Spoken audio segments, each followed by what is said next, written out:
Good evening all of you. आप सभी को अभिज्ञान कोचिंग क्लासेस पदमपुर की ओर से रक्षाबंधन के इस पावन पर्व की अपार शुभकामनाएं, बधाई। आज हम जो बात करने वाले हैं संघीय कार्यपालिका में काफ़ी दिवस बाद बात करने वाले हैं और हमारा टॉपिक जो प्रेसिडेंट ऑफ इंडिया, भारत के राष्ट्रपति की बात हम कर रहे थे संघीय कार्यपालिका में, और किसी कारणवश वो क्लासेस हमारे बीच में रही। बाकी क्लासेस आपको नियमित मिल रही है। दीपक सर अब राजस्थान हिस्ट्री और रीजनिंग के लिए आपके बीच में हैं। बलवंत सर भी 2 विषय के साथ, साइकोलॉजी व हिंदी व्याकरण के साथ। सुभान अली सर की क्लासेस कंटिन्यू आ रही है, काले खान सर की भी आ रही है। अब आपको जो मुख्य कंप्लेन रही है वो रही है मेरी भी भारतीय संविधान इंडियन पॉलिटी की क्लास नियमित नहीं आ रही। तो ये कमी भी आज से आपको महसूस नहीं होगी। आपको नियमित जो है, मैंने इससे पहले लाइव क्लास ओपन किया था, मैं आपसे लाइव मुखातिब हुआ था थोड़ी देर पहले, लेकिन नेटवर्क एरर के कारण कनेक्शन बीच में कट हो गया। इस कारण से दोबारा मुझे ये क्लास रिकॉर्ड करनी पड़ रही है। खैर कोई ना, देखिए आपका रिस्पॉन्स किस प्रकार का आता है, जिस प्रकार का आपका आउटपुट रहेगा, कितने विद्यार्थी उसको देखते हैं, उस हिसाब से मैं आगे की क्लास लूँगा। सुन लीजिए आप भी, जिस हिसाब से आपका आउटपुट रहेगा, तमाम विद्यार्थियों का स्नेह और प्यार जिस हिसाब से मुझे मिलेगा, उस हिसाब से मैं आगामी क्लास रिकॉर्ड कर दूंगा। तो आप सभी का साथ व स्नेह यूं ही बना रहे और आप सभी घर में कुशल होंगे। ईश्वर से प्रार्थना है मेरी, इस कोरोना महामारी के चलते आज पूरा विश्व जो है, केवल हिंदुस्तान ही नहीं पूरा विश्व जो है इससे जूझ रहा है। हमें परिस्थितियों को दोष नहीं देना है। आप अपने लक्ष्य को, अपने टारगेट को कतई न भूलें। हमें उस टारगेट को, उस लक्ष्य को, उसको अचीव करना है।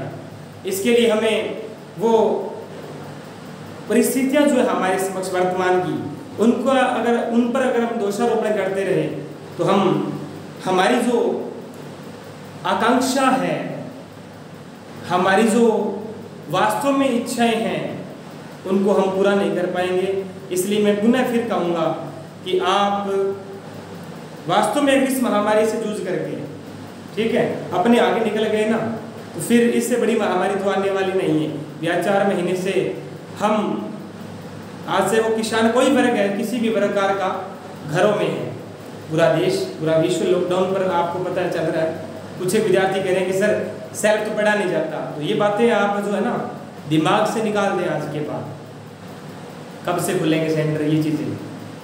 हाँ, मैं इसके लिए क्षमा प्रार्थी हूँ कि पॉलिटी की क्लास आपको नियमित नहीं दे पाया किसी कारणवश। बाकी क्लासें आपको नियमित मिल रही हैं और उनमें जो मैंने आउटपुट देखा है बस वही 70-80 विद्यार्थी, 300 में से हमारे पास वो 300 विद्यार्थी हैं उस ग्रुप के अंदर, जो हमारे साथ इंस्टीट्यूट में 300 विद्यार्थी हैं, उनमें से वही 70-80 विद्यार्थी हैं जो केवल नियमित जुड़े, वही देख रहे हैं। फिर कह रहा हूँ आपको भी, आपको जो सुविधा मिल रही है, जितने हमारे पास संसाधन हैं, उस हिसाब से हम अपना प्रयास कर रहे हैं। लेकिन आउटपुट आप भी दे, थोड़ा सा आपका भी सहयोग रहे। आप क्लास को स्किप न करें, पूरा देखिए। अगर देखने ओपन भी कर लिया तो अगर देखिए प्रिय विद्यार्थियों, गत सप्ताह में हमने जो बात की थी संघीय कार्यपालिका में प्रेसिडेंट ऑफ इंडिया यानी भारत का राष्ट्रपति, भारत के राष्ट्रपति में हमने बात की थी अनुच्छेद 52 से 52 से लेकर 61 तक। अनुच्छेद 52 कहता है भारत का एक राष्ट्रपति होगा। कुछ याद आ रहा है क्या? ये बातें मैं कर चुका हूँ आपके समक्ष। अनुच्छेद 52 कहता है भारत का एक राष्ट्रपति होगा। 53 कहता है संघ की समस्त कार्यपालिका शक्तियां राष्ट्रपति में निहित होगी। 54 कहता है राष्ट्रपति का निर्वाचन मंडल। अनुच्छेद 55 कहता है राष्ट्रपति के निर्वाचन की विधि एकल संक्रमणीय अनुपातिक गुप्त मतदान प्रणाली के द्वारा राष्ट्रपति का इलेक्शन होगा, उनका निर्वाचन होगा। अनुच्छेद 56 क्या कहता है? मैंने बताया था आपको, अनुच्छेद 56 में 2 बातें हैं। कौन कौन सी? एक तो राष्ट्रपति का कार्यकाल 5 वर्ष होगा, नंबर 1 बात। नंबर 2 बात, राष्ट्रपति को महाभियोग के द्वारा हटाया जा सकता है ये बात अनुच्छेद 56 में स्पष्ट रूप से दी गई है। और मैंने आपको ये भी बताया था कि भारत के अंदर जितने भी पदाधिकारी हैं, चाहे वो गवर्नर है, सुप्रीम कोर्ट या हाई कोर्ट के जजेस हैं, केवल और केवल महाभियोग जिसको आप इम्पीचमेंट कहते हैं, केवल और केवल राष्ट्रपति को ही भारतीय संविधान के अकॉर्डिंग, भारतीय संविधान के अनुसार केवल और केवल राष्ट्रपति को ही महाभियोग के द्वारा हटाया जा सकता है, बाकी किसी को नहीं। संविधान में केवल और केवल महाभियोग की प्रक्रिया का अगर उल्लेख है तो वो केवल राष्ट्रपति पद के लिए ही है। 52 कहता है भारत का एक राष्ट्रपति होगा। 53 कहता है समस्त कार्यपालिका शक्तियां राष्ट्रपति में निहित होगी। 54 कहता है राष्ट्रपति का निर्वाचक मंडल। 55 कहता है राष्ट्रपति के निर्वाचन की विधि। 56 कहता है राष्ट्रपति का कार्यकाल। और नंबर 2 कहता है राष्ट्रपति को महाभियोग के द्वारा हटाया जा सकता है। अनुच्छेद 57 क्या कहता है? राष्ट्रपति के पुनर्निर्वाचन की बात करता है। अनुच्छेद 57 क्या कहता है? क्या कहता है? ये कहता है कि कोई भी व्यक्ति भारत का कितनी भी बार राष्ट्रपति बन सकता है। इस संबंध में संविधान मौन नहीं है। अनुच्छेद 57 क्लियरली कहता है कि एक व्यक्ति भारत का कितनी भी बार राष्ट्रपति बन सकता है। 58 में क्या है? राष्ट्रपति पद के लिए वो 4 योग्यताएं जो मैंने आपको बताई थी। वह भारत का नागरिक हो, आयु न्यूनतम 35 वर्ष हो, वह लोकसभा का सदस्य बनने की योग्यता रखता हो, वह लाभ के पद पर न हो। अनुच्छेद 58 में राष्ट्रपति पद की योग्यताओं का उल्लेख था। 59 क्या कहता है? राष्ट्रपति पद के लिए शर्तें, सेवा शर्तों का उल्लेख है। अनुच्छेद 60 क्या कहता है? राष्ट्रपति के द्वारा ली जाने वाली शपथ, राष्ट्रपति के द्वारा ली जाने वाली शपथ का जो उल्लेख है अनुच्छेद 60 के अंदर है। और 61 में जिसको आप फिर महाभियोग कहते हो, गौर कीजिएगा जरा, अनुच्छेद 61 और 56 में अंतर क्या है? अनुच्छेद 61 में तो महाभियोग की प्रक्रिया का उल्लेख है और अनुच्छेद 56 में क्या है? कहा गया है कि राष्ट्रपति को महाभियोग के द्वारा हटाया जा सकता है, ये बात कही गई है। आप इसको 61 उल्टा चले जाए। 61 में महाभियोग की प्रक्रिया, 60 में शपथ, 59 में सेवा शर्तें, 58 में योग्यता, 57 में पुनर्निर्वाचन, 56 में कार्यकाल प्लस महाभियोग की बात, 55 में राष्ट्रपति के निर्वाचन की विधि और 54 में राष्ट्रपति का निर्वाचक मंडल और 53 में कहा गया है समस्त कार्यपालिका शक्तियां राष्ट्रपति में निहित होगी। 52 कहता है भारत का एक राष्ट्रपति होगा। याद हो गया होगा इतना। आज हम जो बात करने वाले हैं प्रिय विद्यार्थियों, आज हमारी जो चर्चा रहेगी वो रहेगी राष्ट्रपति की कार्यपालिका शक्तियां। आगामी 2 क्लास और होगी राष्ट्रपति पर, उसके उपरांत हम शुरू करेंगे, क्या करेंगे पता ही है आपको, है ना? पार्लियामेंट ऑफ इंडिया, भारत की संसद पर बात करेंगे, लोकसभा पर बात करेंगे, राज्यसभा पर बात करेंगे हम। हेडिंग डाल लीजिए जरा, जहां तक आपने उतारा था उसके उपरांत हेडिंग डाल लीजिए आप। बोर्ड सही आ रहा है क्या? हेडिंग डालो राष्ट्रपति की कार्यपालिका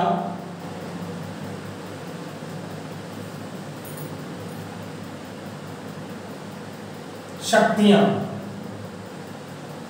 आपको मालूम होगा राष्ट्रपति की कार्यपालिका, व्यवस्थापिका, न्यायपालिका, राष्ट्रपति की इमरजेंसी पावर भी है जहां से सर्वाधिक प्रश्न पूछे जाने की संभावना बनती है।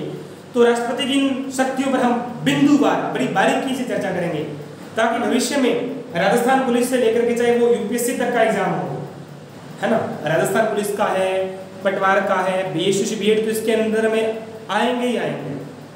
रीट है, चाहे वो व्याख्याता भर्ती परीक्षा है, आरएस का है, चाहे वो यूपीएससी तक लेवल के जो भी सेंट्रल गवर्नमेंट के एग्जाम लग रहे हैं, ताकि राष्ट्रपति का प्रश्न हमारा गलत न हो। वो तब पॉसिबल है जब हम 3-4 क्लासें और ले लें। राष्ट्रपति की 3 क्लासें हो चुकी हैं, ये 4थी क्लास आपके समक्ष है। राष्ट्रपति की कार्यपालिका शक्तियां, हेडिंग डाल लीजिए जरा और इसमें नंबर 1 लिख लीजिएगा आप। देखिए भारतीय संविधान का एक आर्टिकल है, अनुच्छेद है 53 अनुच्छेद 53 कहता है, क्या कहता है? समस्त कार्यपालिका शक्तियां, क्या है? समस्त कार्यपालिका शक्तियां किसमें निहित होगी? मैं बार बार बोल चुका हूं, समस्त कार्यपालिका शक्तियां राष्ट्रपति में निहित होगी। लेकिन इसके साथ साथ एक बात और कही गई है, वो बड़ी इंपॉर्टेंट है, गौर करना जरा, आपको जानकर बड़ा ताज्जुब होगा। हम इंडियन पॉलिटी और हिस्ट्री में फर्क किया है, आप कहोगे सर इसमें दिन रात का फर्क है ना, वो नहीं कह रहा मैं। मेरे कहने से मीन्स भावार्थ अभिप्राय ये है कि आप पॉलिटी के अंदर जिस प्रकार के ट्रेंड के वर्तमान में प्रश्न आ रहे हैं, आप RSM-SSB जो बोर्ड है, RSSB राजस्थान कर्मचारी चयन बोर्ड जो है, उसकी जो परीक्षाएं हो रही है, उसके जो एग्जाम लग रहे हैं, उनका जो पैटर्न है, प्रश्न पूछने का जो तरीका है, सत्य असत्य कथन है ना, सुमेलित करो, कथन और कारण के प्रश्न पॉलिटी के अंदर आ रहे हैं। जो किसी जमाने में रीजनिंग में आया करते थे कथन कारण के प्रश्न, वो आज पॉलिटी में आ रहे हैं। आप इंडियन पॉलिटी को, भारतीय संविधान और राज्य व्यवस्था का जो पार्ट है, इसके अंदर कथन और कारण के जो प्रश्न आ रहे हैं वो बड़े गजब के हैं।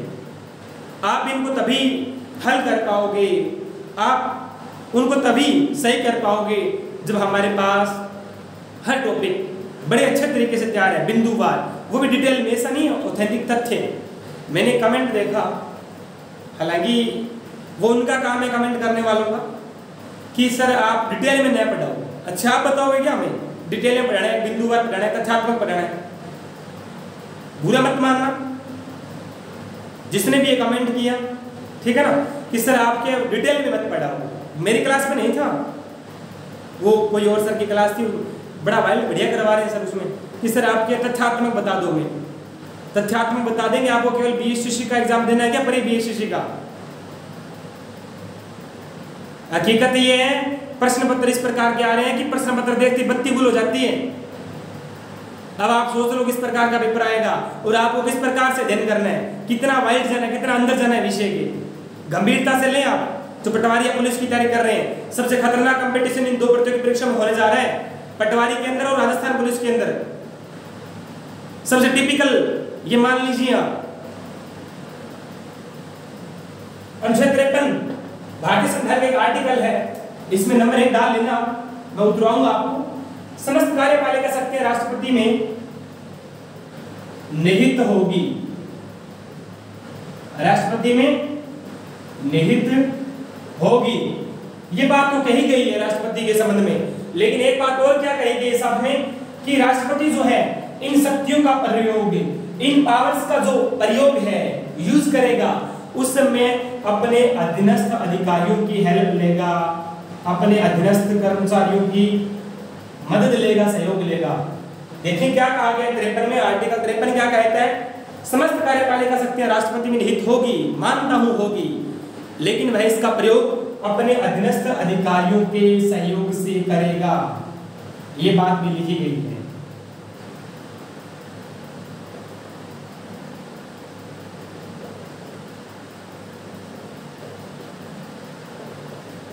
आज आपको मैं 4-5 बातें ऐसी बताने जा रहा हूं, तमाम विद्यार्थी सुनेंगे उस बात को।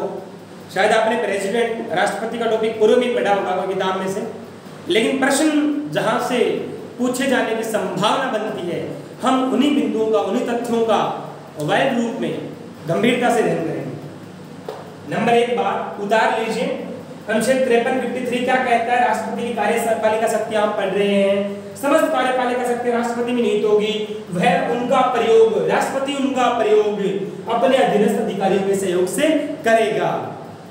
आर्टिकल 53 ये कहता है। नंबर 2 बात, एक लाइन छोड़ दीजिएगा, ये उतार कर 2 नंबर बात दूसरी लाइन में लिखिएगा। दूसरी लाइन में लिखना क्या है, सुन लीजिए जरा। भारतीय संविधान का एक आर्टिकल है, आर्टिकल 77, जहां से प्रश्न सर्वाधिक बार प्रतियोगी परीक्षा में पूछा भी गया है।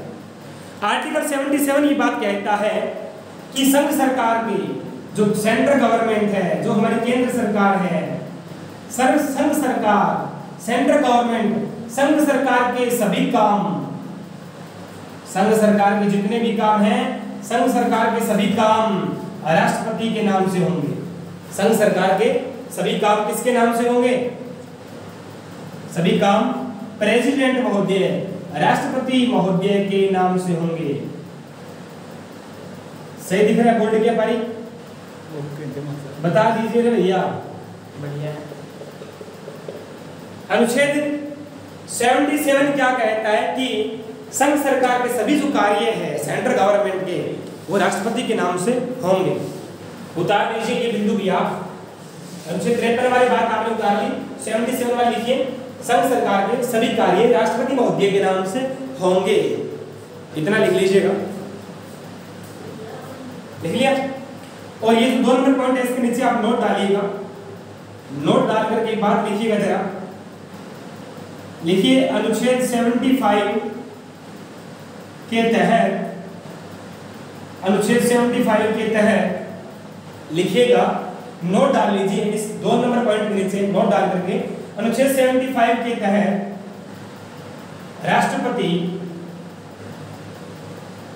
राष्ट्रपति प्रधानमंत्री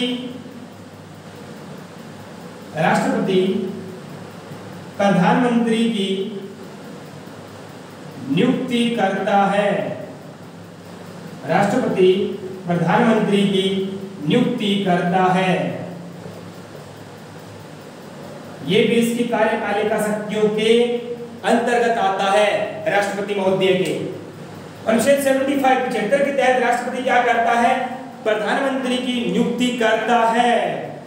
और गौर कीजिएगा जरा, प्रधानमंत्री की नियुक्ति तो करता ही है, और प्रधानमंत्री की सिफारिश पर जो सूची प्रधानमंत्री के द्वारा सौंपी जाती है, प्रधानमंत्री की सिफारिश पर अन्य सभी मंत्रियों की नियुक्ति, अन्य सभी मंत्रियों की नियुक्ति भी कौन करता है? राष्ट्रपति करता है। कौन करता है? राष्ट्रपति करता है। जरा गौर कीजिएगा, राष्ट्रपति 75 के तहत प्रधानमंत्री की नियुक्ति करता है, कॉमन बात है, लेकिन अन्य सभी मंत्री जो होते हैं उनकी नियुक्ति भी प्रधानमंत्री की सलाह पर कौन करता है? राष्ट्रपति करता है। कौन करता है? राष्ट्रपति करता है। एक बात यहाँ और सुनिएगा, जो मूल बात बताने जा रहा हूँ आपको मैं प्रतियोगी परीक्षा के लिए, जो इंपॉर्टेंट रह सकती है आपके लिए। बात यह है कि नियुक्ति प्रधानमंत्री करेगा राष्ट्रपति, उस समय क्या बात ध्यान में रखेगा? एक बात मैंने की किताबों में पढ़ी कि राष्ट्रपति लोकसभा में, गौर कीजिएगा जरा, लोकसभा में बहुमत दल के नेता, लोकसभा में बहुमत दल का जो नेता होता है उसको राष्ट्रपति महोदय प्रधानमंत्री के रूप में नॉमिनेट करते हैं, नियुक्त करते हैं। क्या ये बात सही है क्या? अगर मैं लाइव परिचर्चा में होता तो आप सभी का दिमाग पढ़ता। ये तो ठीक है रिकॉर्डेड क्लासेस है, क्या प्रश्न करें आपसे। आपने पढ़ा होगा कि प्रधानमंत्री की नियुक्ति करता है राष्ट्रपति अनुच्छेद 75 के तहत।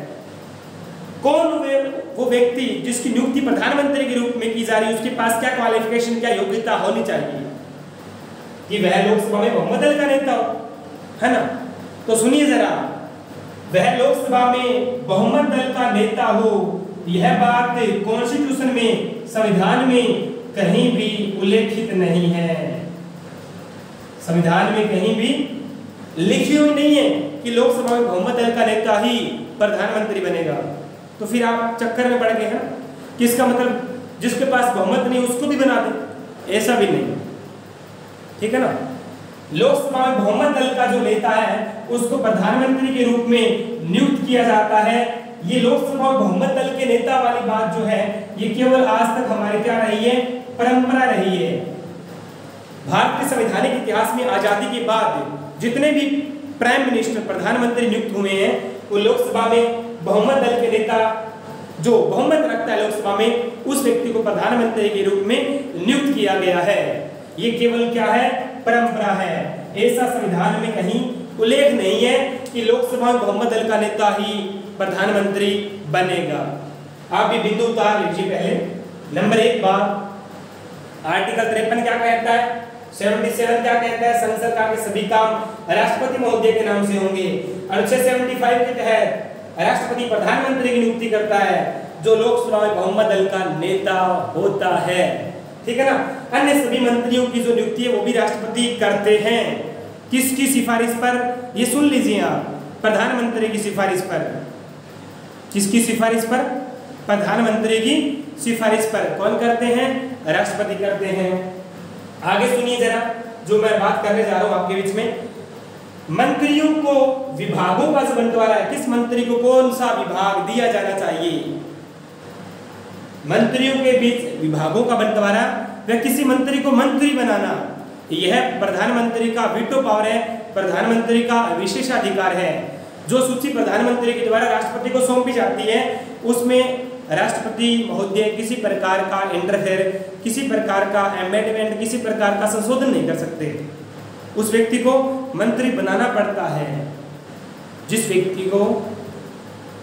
व्यक्ति को जो विभाग प्रधानमंत्री अलॉट करते हैं, जो सूची राष्ट्रपति महोदय के पास भेजी जाती है, उसके अकॉर्डिंग राष्ट्रपति महोदय क्या दिलवाते हैं, मंत्रियों को शपथ दिलाते हैं।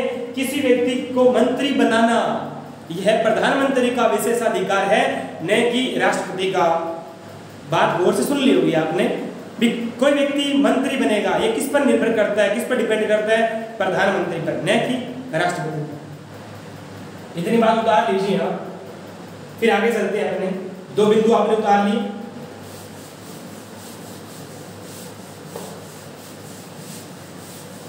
देखिए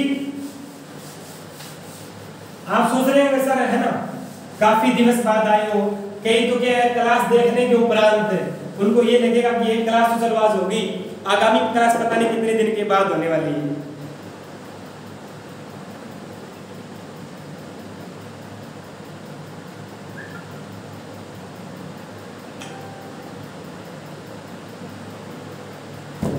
सुनिए जरा, नंबर 3 हेडिंग डाल लो आप, एक लाइन छोड़ करके।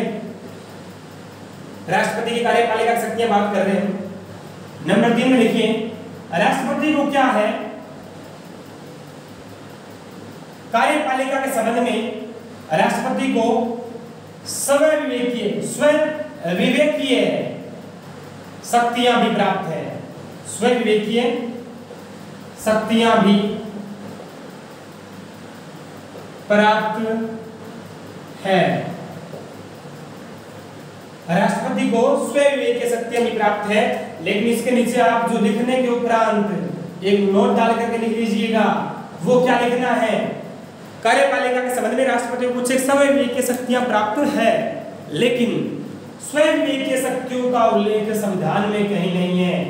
नोट डाल के लिख लीजिएगा, स्वविवेकीय शक्तियों का उल्लेख संविधान में नहीं है।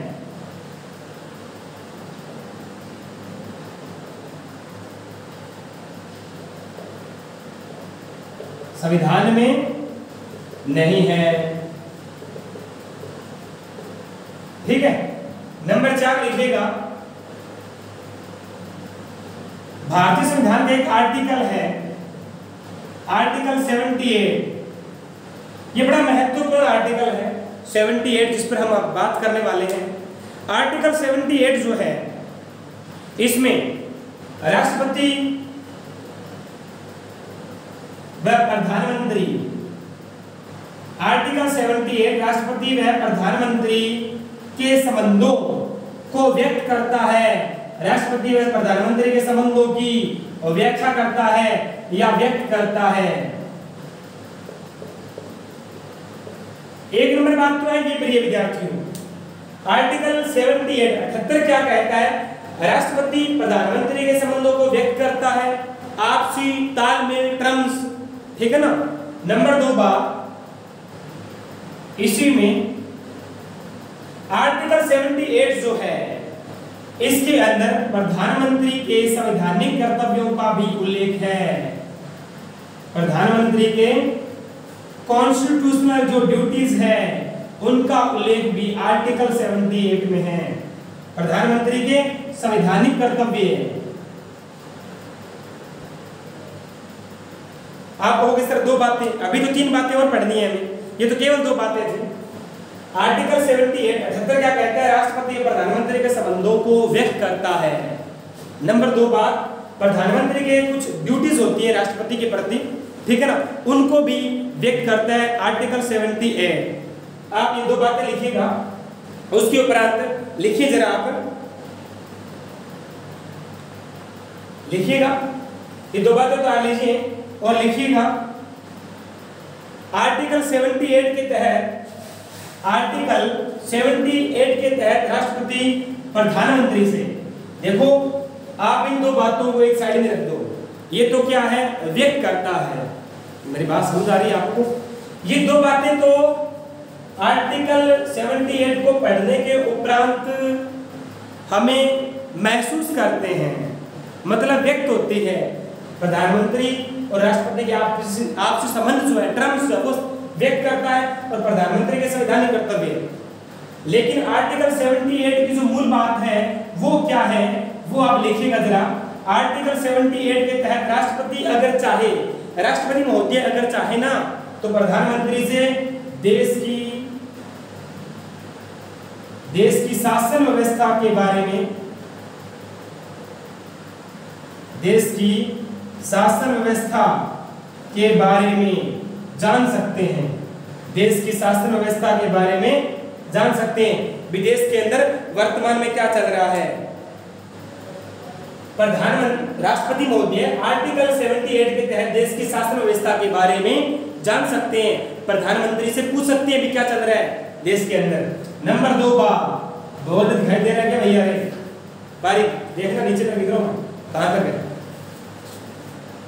जब कहीं विधि निर्माण की बात हो, विधि निर्माण, जब कोई कानून निर्माण की बात हो, उस संदर्भ में,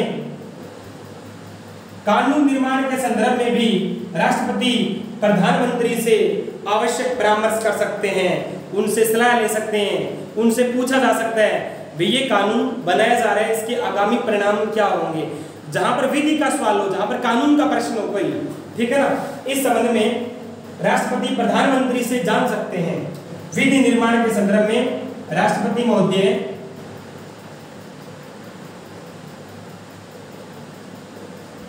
प्रधानमंत्री से, प्राइम मिनिस्टर से जानकारी ले सकते हैं। और नंबर 3 बात जो मुख्य है, किसी भी विषय पर, किसी भी विषय पर प्रधानमंत्री को, किसी भी विषय पर प्रधानमंत्री को मंत्रिपरिषद में चर्चा करवाने का कह सकते हैं। मैं दोबारा रिपीट करूंगा। एक तो देश की शासन व्यवस्था के बारे में, देश में क्या चल रहा है, इस संबंध में राष्ट्रपति महोदय प्रधानमंत्री से जान सकते हैं। जहां पर विधि निर्माण का प्रश्न हो, विधि निर्माण के संदर्भ में राष्ट्रपति महोदय प्राइम मिनिस्टर से जान सकते हैं। और किसी भी विषय पर जो उस समय महत्वपूर्ण हो या कोई समस्या उस समय नेशन की, राष्ट्र की, हमारे किसी भी विषय पर मंत्रिपरिषद में चर्चा करवाने का बोल सकते हैं।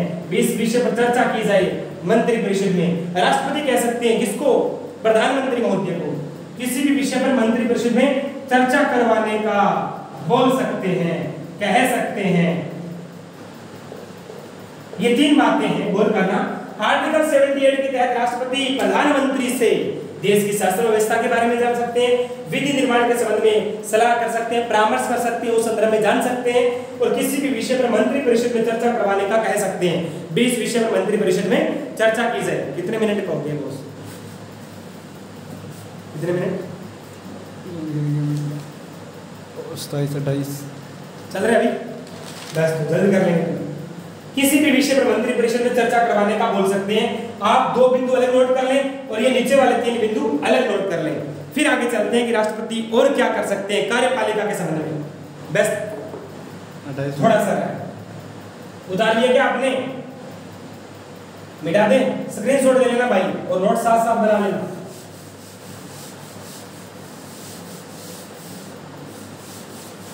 बोर्ड से दिखाई दे रहा है ऐसे क्या? और राष्ट्रपति महोदय क्या कर सकते हैं? राष्ट्रपति महोदय के पास कौन सी कार्यपालिका शक्तियां हैं? लिखिए जरा। नंबर 5, राष्ट्रपति जो हमारे प्रेसिडेंट महोदय हैं, राष्ट्रपति सभी राज्यों के राज्यपाल, सभी राज्य, जो वर्तमान में कितने राज्य है पता है आपको? 28 राज्य। राष्ट्रपति सभी राज्यों के राज्यपाल तथा, गौर कीजिएगा जरा, राष्ट्रपति सभी राज्यों के राज्यपाल, ठीक है, और जो केंद्र शासित प्रदेश है वहां के प्रशासक, जैसे दिल्ली व पुडुचेरी के अंदर कौन सा पद होता है? उपराज्यपाल का, ठीक है ना। राष्ट्रपति सभी राज्यों के राज्यपाल, प्रशासक जो केंद्र शासित प्रदेशों के अंदर है, अंडमान निकोबार द्वीपों में दिल्ली व पुडुचेरी उपराज्यपाल का पद है। और आपको पता होगा, एक बात नोट डाल करके अलग से दिखा दूंगा मैं, राज्यपाल, प्रशासक या उपराज्यपाल इन सभी की नियुक्ति, इनका अपॉइंटमेंट, इन सभी की नियुक्ति कौन करते हैं? राष्ट्रपति करते हैं। और सबसे बड़ी बात ये सभी जो है राज्यपाल, प्रशासक और उपराज्यपाल, ये राष्ट्रपति के प्रसाद पर्यंत ही पद पर बने रह सकते हैं। राष्ट्रपति के प्रसाद पर्यंत, ये बात जरूर लिख लेना आप। राष्ट्रपति सभी राज्यों के राज्यपाल, अंडमान निकोबार द्वीप समूह के प्रशासक जो नियुक्त होते हैं, दिल्ली पुडुचेरी के उपराज्यपाल की नियुक्ति करते हैं तथा ये सभी राष्ट्रपति के प्रसाद पर्यंत ही पद पर बने रह सकते हैं। लिख लिया होगा आपने 5 नंबर पॉइंट में। उसके बाद में 2 नोट और डाली और उसमें लिखिएगा, दिल्ली व पुडुचेरी के जो मुख्यमंत्री होते हैं, दिल्ली प्लस पुडुचेरी, जिसको आप पांडिचेरी कहते हो कई लोग, दिल्ली व पुडुचेरी के जो मुख्यमंत्री हैं उनकी नियुक्ति भी राष्ट्रपति करते हैं। नोट डाल करके लिख लीजिएगा, बड़ा अच्छा प्रश्न है ये। दिल्ली व पुडुचेरी के मुख्यमंत्री की नियुक्ति कौन करता है? राष्ट्रपति महोदय करते हैं। कौन करता है? राष्ट्रपति महोदय करते हैं। एक नोट और डाल लिया और उसमें भी लिख लीजिएगा जरा, क्या लिखेगा? आपको पता होगा चंडीगढ़ कहाँ की राजधानी है? पंजाब की राजधानी, ठीक है ना। चंडीगढ़ जो है वहां पर पहले क्या था? आयुक्त का पद था। कौन सा पद था? वहां पर राज्यपाल की जगह आयुक्त का पद होता था। लेकिन वर्तमान में क्या व्यवस्था है आपको पता होगा, हरियाणा के जो राज्यपाल हैं उन्हीं के पास चंडीगढ़ का क्या रहता है? प्रभार रहता है। हरियाणा के जो राज्यपाल हैं, ठीक है ना, उन्हीं के पास क्या रहता है? चंडीगढ़। पंजाब और हरियाणा का एक ही राज्यपाल होगा, पता आपको, ठीक है ना। पूर्व में क्या था? आयुक्त का पद होता था चंडीगढ़ में। वर्तमान में पंजाब और हरियाणा के एक ही राज्यपाल है। इनकी नियुक्ति भी कौन करता है? राष्ट्रपति महोदय करते हैं, ठीक है ना। एक नोट और डाल लीजिएगा, आपने नाम सुना होगा अटॉर्नी जनरल, जिसको आप कहते हो महान्यायवादी। बोर्ड दिखाई दे रहा है क्या भैया रे? बिल्कुल बीच में ये आ रहा है ना, तब कह रहा हूँ। सब भी नोट करते रहे जो नीचे बैठे हैं ना वो, ठीक है ना।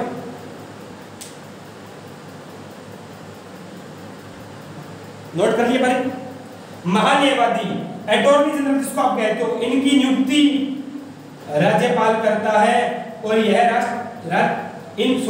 महान्यायवादी अटॉर्नी जनरल की नियुक्ति भी राष्ट्रपति करते हैं। और यह राष्ट्रपति के प्रसाद पर्यंत ही पद पर बने रह सकते हैं। महान्यायवादी, आयुक्त, दिल्ली पुडुचेरी के मुख्यमंत्री, समस्त राज्यों के राज्यपालों की नियुक्ति राज्यपाल करते ही हैं। और ये राष्ट्रपति के प्रसाद पर्यंत ही पद पर बने रह सकते हैं। आगामी जो हम बात करने वाले हैं वो करने वाले हैं राष्ट्रपति महोदय की व्यवस्थापिका संबंधी शक्तियां। आज जो हमारी रही वो थी कार्यपालिका शक्तियां।